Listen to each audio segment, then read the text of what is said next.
base para falar de um assunto muito sério. A depressão entre jovens, né, entre adolescentes, até mesmo crianças.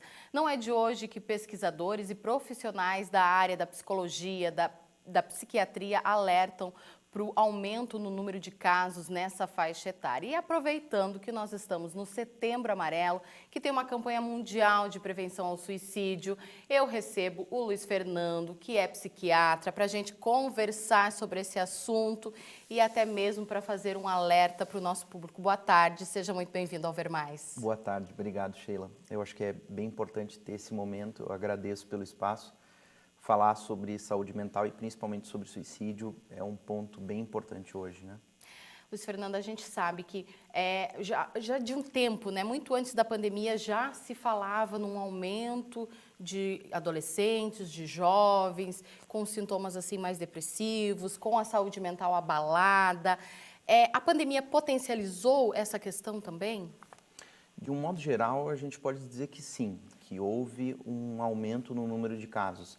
Isso não está tão claro estatisticamente, mas a tendência que essas pesquisas têm de mostrar, as pesquisas que correram durante a pandemia e ainda estão sendo analisados os números, é de que sim, existe uma procura maior a respeito de atendimento em saúde mental, de um modo geral, né, não só da faixa etária entre jovens, mas existe também um possível aumento no número de casos de depressão e de ansiedade.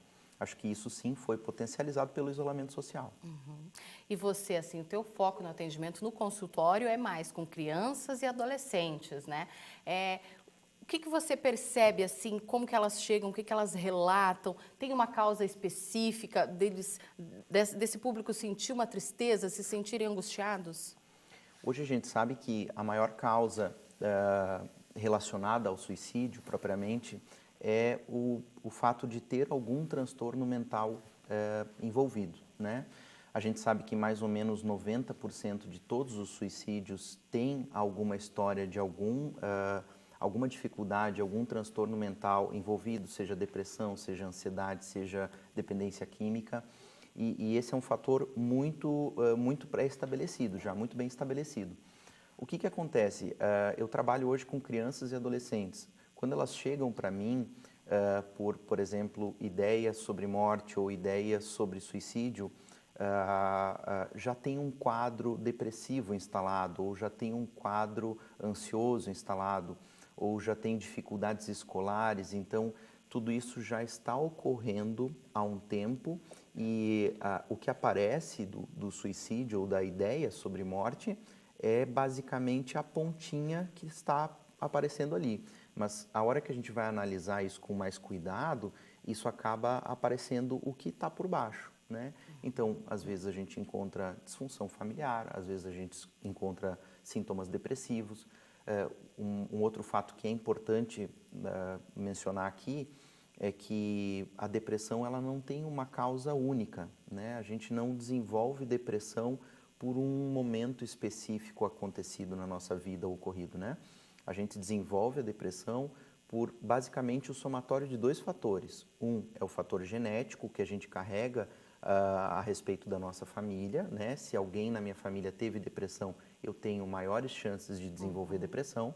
E também fatores ambientais, aí sim, entra situações de bullying escolar, crianças que sofreram abusos, crianças que sofreram maus tratos ou algum tipo de situação assim que faça com que esses sintomas se desenvolvam na criança e adolescente. Em alguns casos, também mencionando isso, existe um grande número de adolescentes que praticam autolesão, né, que praticam, se machucam. E até mesmo por causa de disputas na internet, em redes sociais, de jogos, também tem isso, né, Luiz Tem muito Fernando? isso. Na fase da adolescência, a gente é muito movido a impulsos, né? Então, isso acaba acontecendo especialmente na fase de adolescente, onde se tem uma tendência maior a não se estabelecer uma consequência para aquele ato, né?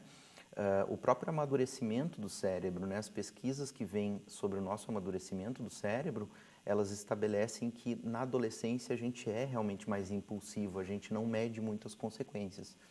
Agora, quando se tem sintomas relacionados, por exemplo, à autolesão ou o adolescente acabar falando sobre desmotivação ou de estar desanimado, é importante procurar ajuda.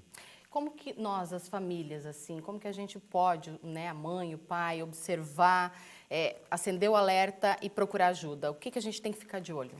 O grande ponto que eu sempre oriento no consultório é de que as famílias percebam quando há alguma alteração comportamental, seja ela qual for.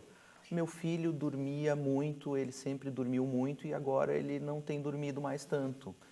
O meu filho comia demais e agora ele não tem comido mais tanto. Ou o contrário também. O meu filho dormia pouco e agora ele está dormindo o dia inteiro, está mais isolado. Esses sinais da depressão são mais comuns do que a gente imagina, né? E a gente sabe que hoje o índice de depressão, além dele ter uma certa estabilidade ao longo do tempo, ele tende a um certo aumento. Então, a gente precisa ficar de olho nos adolescentes que estão mais isolados, que estão mais em casa ou que têm alguma circunstância escolar que nos faça pensar em alguma alteração comportamental.